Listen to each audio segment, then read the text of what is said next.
Oh hi Marvel, long time no see. Of course I'm kidding, I feel like I've seen at least 10 Marvel films on the big screen this year. Not that I'm complaining. Here we have Ant-Man, most definitely the least commercially known Marvel movie character that has its own standalone film, by a long shot. If you remember anything from me from the previous Marvel films we have covered, you already know that I have not been too pleased. They just focus way too much now on the comedy, on the CGI spectacle for me to care about the storylines at all, really. Now, while the other cooler Marvel characters, the more important ones, I like to say, were beating up on Thanos in Infinity War, well, you see that Ant-Man was playing on his drum set and watching movies while being on house arrest, after he was captured following the events of that occurred in Germany. I know, I've been spoiled rotten. You give me this insanely action-packed Infinity War, and you follow it up with Paul Rudd as Ant-Man and this other character who's never even referred to as a name. I mean, I know in the title of the movie it's Ant-Man and the Wasp, but trust me, the entire movie, not once is she referred to as the Wasp. She's just Hope. But that's besides the point. It's weird, there were scenes I could tell were added for suspense, things that would possibly make a child move to the edge of their seat, but for me, I was so emotionally unattached to the entire thing, I don't know, it had no increase in heart rate the entire time. 2 words, Paul Rudd.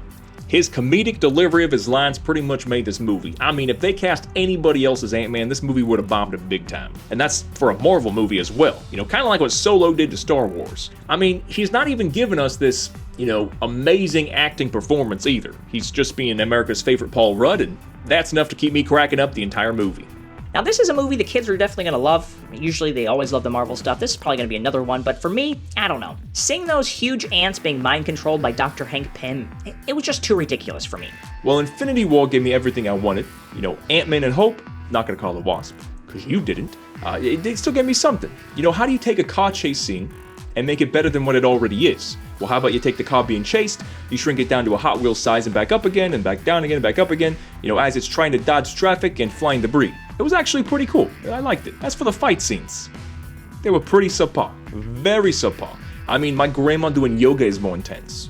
The end credit scene generated more buzz, more excitement from the audience as a whole than the entire movie did, so make sure to stay for both of them.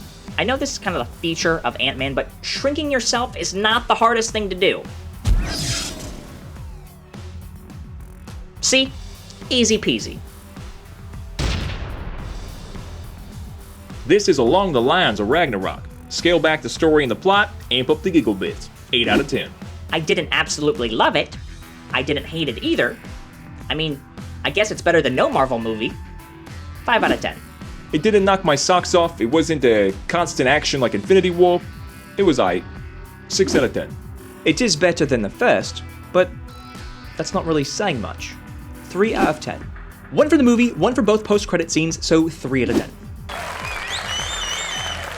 We here at Who's Review give Ant-Man and the Wasp the overall rating of this was better than him participating in Infinity War.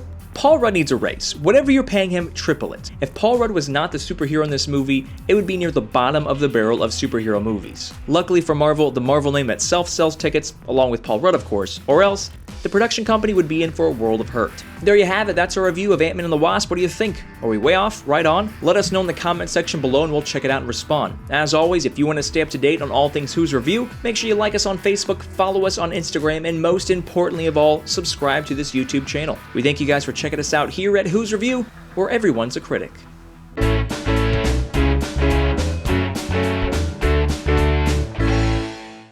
See? Easy peasy.